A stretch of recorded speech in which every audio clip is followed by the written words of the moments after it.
इस वीडियो में हम CSIR net zone 2023 mathematics paper का एक प्रॉब्लम सॉल्व करेंगे। ये पार्ट सी का प्रॉब्लम है जो कॉम्प्लेक्स एनालिसिस पर बेस्ड है। बहुत ही बेसिक, बहुत ही सिंपल क्वेश्चन है।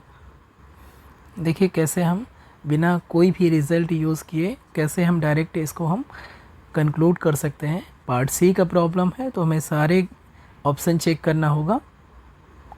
यहाँ पर कह रहा है कि let fz be an entire function on c which of the following statements are true. f already दिया हुआ है कि यहाँ पर इंटायर फंक्शन है, तो इनमें से कौन सा ऑप्शन करेक्ट है हमें देखना है। तो सिंपल से एक हम फंक्शन कंसीडर करते हैं fz इज़ इक्वल z, और अगर हम complex version of Cauchy Riemann equation देखें तो complex version of Cauchy Riemann equation होता है डेल एफ और del z bar is equal to, ये ज़ीरो होना चाहिए।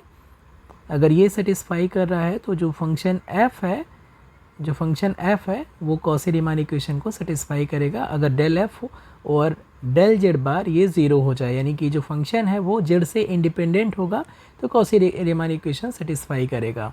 ये complex version of Cauchy Riemann equation कहलाता है। तो अगर हम सिंपल सा एग्जांपल ले रहे हैं fz equal to z, obviously ये इंटायर फंक्शन है, तो यहाँ पर fz बार कितना हो जाएगा, fz बार हो जाएगा z बार, और इसलिए डेल एफ और डेल जेड बार कितना हो जाएगा, ये 1 हो जाएगा, जो कि 0 के बराबर नहीं है, इसलिए कॉसी रीमान इक्वेशन सेटिस्फाई नहीं करेगा और इसलिए फर्स्ट ऑप्शन करेक्ट नहीं हो सकता है।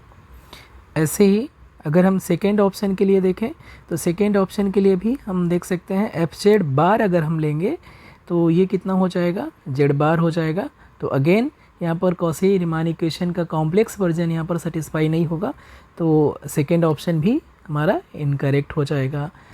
अब यहाँ पर अगर थर्ड ऑप्शन के लिए देखें, थर्ड ऑप्शन के लिए तो यहाँ पर कह रहा है कि fz बार फिर उसके बाद बार लगाना है, तो ये कितना हो जाएगा, ये z बार और फिर इसका होल बार यानी कि जेड के बराबर हो जाएगा। तो जैसे ही हम यहाँ पर इसको अगर जी नाम दे दें तो यहाँ पर डेल जी का अगर जेड बार के रिस्पेक्ट में डिफ्रेंशिएशन करेंगे तो ये कितना हो जाएगा, ज़ीरो हो जाएगा, यानी कॉसी रीमान इक्वेशन यहाँ पर सेटिस्फाई करेगा। तो इसलिए यहाँ पर सिर्फ और सिर्फ यह थर्ड ऑप्शन है, लेकिन बाकी ये दोनों फर्स्ट और सेकेंड इनकरेक्ट हो गए। अब अगर हम फोर्थ को देखें और सेम फंक्शन हम कंसीडर करें तो ये कितना हो जाएगा, fz बार और प्लस fz बार, यहाँ पर सॉरी बार fz है प्लस fz बार है, इस दोनों की वैल्यू z बार प्लस z बार हो जाएगी, और ये किसके बराबर है, 2z बार के बराबर है। और यहाँ पर भी अगर हम देखेंगे तो कॉसी रीमान इक्वेशन सेटिस्फाई नहीं करेगा। अगर हम कॉम्प्लेक्स वर्जन को देखें, कॉम्प्लेक्स वर्जन इसलिए ले रहे हैं क्योंकि वो ईजीएस्ट है यहाँ पर अप्लाई करना। हमें अलग अलग ux, vy, uy, vx ये सब निकालने की ज़रूरत नहीं, हमें डायरेक्टली सिर्फ जेड बार के रिस्पेक्ट में डिफ्रेंशिएट करना है। तो इसका मतलब ये फोर्थ ऑप्शन भी कॉसी रीमान इक्वेशन सेटिस्फाई नहीं कर रहा है, इसलिए भी करेक्ट नहीं हो सकता है। तो कॉसी रीमान इक्वेशन सेटिस्फाई कहाँ कर रहा है, सिर्फ और सिर्फ थर्ड ऑप्शन में, तो हमारा थर्ड ऑप्शन यहाँ पर करेक्ट हो जाएगा। इसे चाहे तो हम डायरेक्टली भी प्रूफ कर सकते हैं। इसके बहुत सारे प्रूफ हैं कि अगर f इज़ एंटायर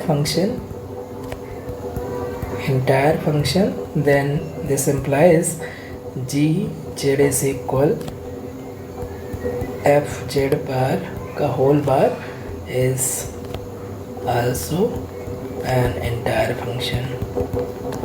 बहुत सारे इसके प्रूफ है, चाहे तो कॉसी रीमान इक्वेशन का यूज़ करके भी डायरेक्ट प्रूफ कर सकते हैं, और एक in the sense of power series हम प्रूफ कर सकते हैं। फॉर एग्जांपल अगर हम fz एंटायर फंक्शन है तो fz फंक्शन f का पावर सीरीज रिप्रेजेंटेशन सपोज करते हैं कि an z, चूँकि पावर सीरीज एक्सपेंशन यहाँ पर एंटायर फंक्शन है तो ओरिजिन के अराउंड भी ले सकते हैं, ओरिजिन के अराउंड एक्सपेंशन हम लेते हैं an z to the power n।